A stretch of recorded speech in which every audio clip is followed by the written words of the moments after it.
네,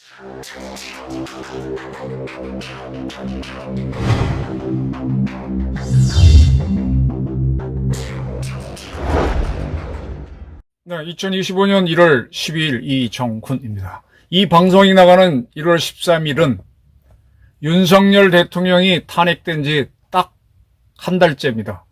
2월 14일 날 탄핵됐죠. 계엄은 12월 3일 날 했었고요. 한 달이 다 됐는데도 탄핵을 해놓고 내란죄로 계엄 참가자들을 구속 그리고 기소했음에도 불구하고 그 내란의 우두머리에 해당되는 윤석열 대통령을 체포하지 못하고 있습니다. 희한한 현상이죠. 소재지도 알고 혐의도 다 알고 있다. 네, 이미 참가자들은 다 조사했는데 그럼에도 불구하고 체포하지 못하고 있다. 경호처가 맡고 있기 때문에 못한다는 거 이해가 됩니다만 그거보다는 사실 피플 파워 때문에 못하고 있습니다. 경호처 직원들은 지금 살라미 전술에 의해서 하나씩 와해되는 모습입니다.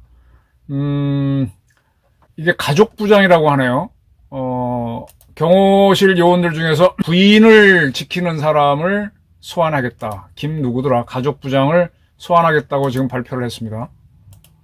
그런 식으로 이제 계속 이제 경호처장은 사표 쓰고 조사를 받았고 경비안전본부장은 나가서 조사받고 있고 이제 가족부장도 경찰이 불렀으니까 나갈 수도 있고 안 나갈 수도 있는데 나갈 수도 있죠. 나간다고 봐야죠. 왜냐하면 그분들도 지금 이 정치적 사건에는 자기들이 경호도 아니고 좀 애매하죠. 김신 가족부장 14일 날 출두하라고 경찰이 요구했습니다. 이렇게 사부작 지휘부가 와야 될 수 있습니다. 김성훈 경호처 차장이 버티는 것 같은데 이제 요원들도 조금씩 흔들릴 겁니다. 그리고 지금 뭐 집에도 못 가는 것 같고 글쎄 뭐 옷은 못 갈아입겠죠. 식량까지는 끊지 않았을 겁니다. 근데 아무래도 24시간 근무를 하게 되면은 식량도 딸리고 뭐 컵라면도 들어간다 그러고 지금 이 친구들도 3교대를 할 텐데 교대가 되고 있는지 교대 안 되고 있으면 그 전에 갇힌 인력이 계속 있으니까 힘들 겁니다. 이거 뭐하러 해?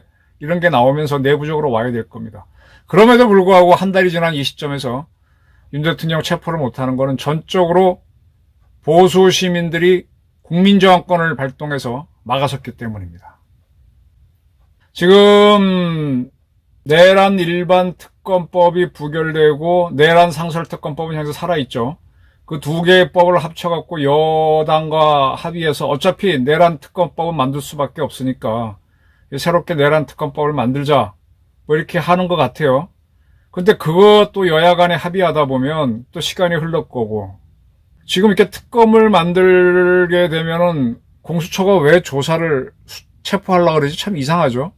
수사권도 없는 데가 체포하더라도 기소를 못하니까 검찰에 넘겨야 되고 검찰이 조사를 해서 기소하려고 하더라도 특검이 만들어지면 넘겨야 됩니다.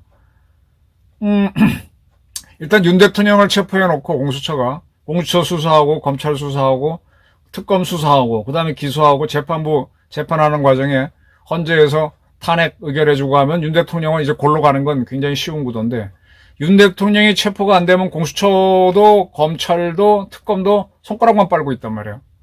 결국은 그럴수록 보수 시민들은 점점 더 저항권을 행사할 겁니다. 지금 민노총이 동원하는 시위대는 민노총이 돈이 굉장히 많잖아요.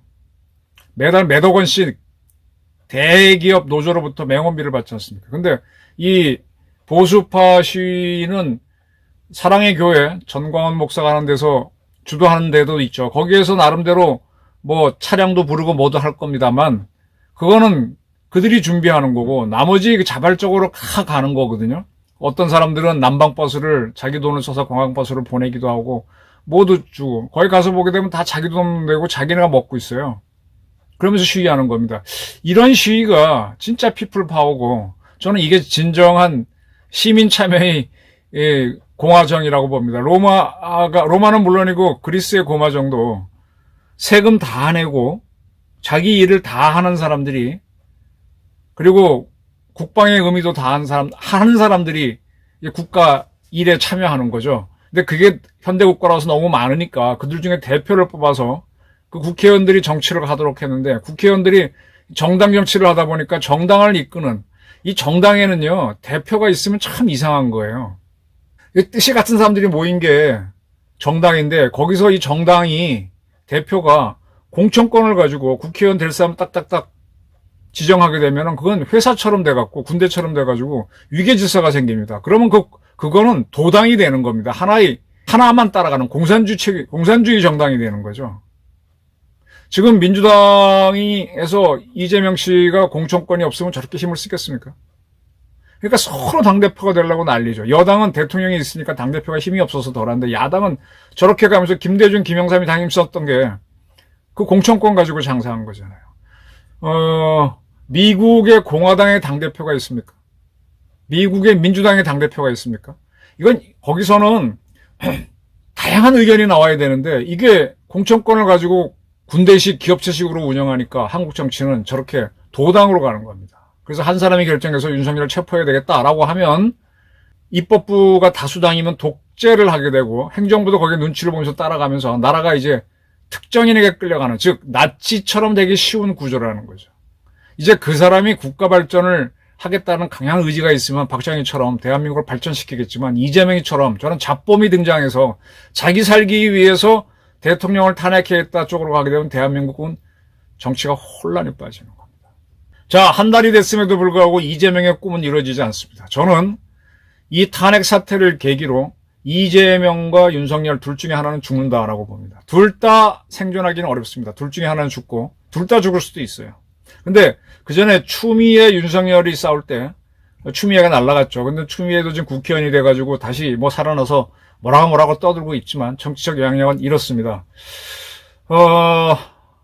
이재명은 5개의 재판에서 유죄가 나오면은 정치적 생명이 끝나는 걸로 죽는 거고, 윤석열은 탄핵이 되면 그걸로 죽는 거고, 그 다음에 이어서 내란죄로 처벌을 받으면서 죽는 거겠죠. 사람이 직접 죽는 게 아니라 그런 형태로 되겠지만, 지금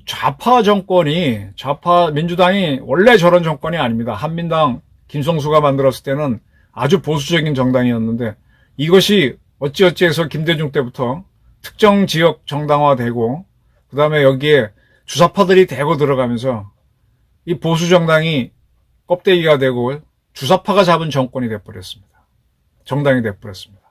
그리고 이제 그들이 지금 대한민국을 지배하려고 하는 베트공식 전법으로 다 코앞에까지 왔는데, 지금 윤석열이라고 하는, 사실은 그렇게 탁월하지도 않은 대통령인데 뚝심만 하는 끝내주는 사람한테 걸려가지고 지금 전진을 못하네요.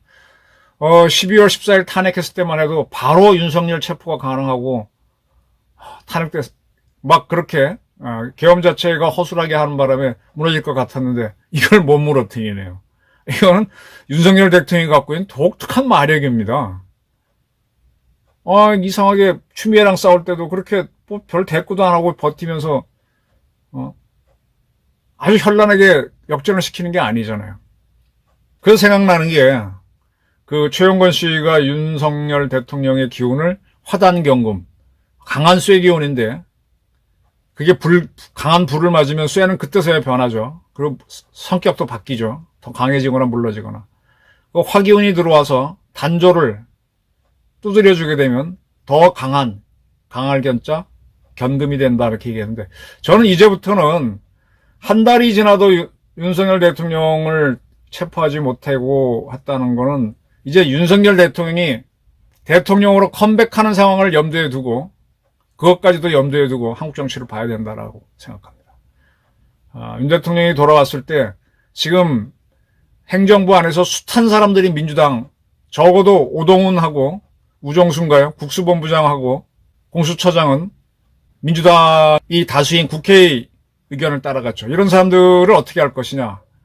그리고 수많은 세력들이 민주당의 눈치를 봤습니다. 산업자원부는 탈핵정책 한다 그러고 안 했고, 지금 국토교통부도 무한공항 사고를 제주공항 항공사고로 덮으면서 제주항공한테 넘기면 자기들 책임은 면하잖아요.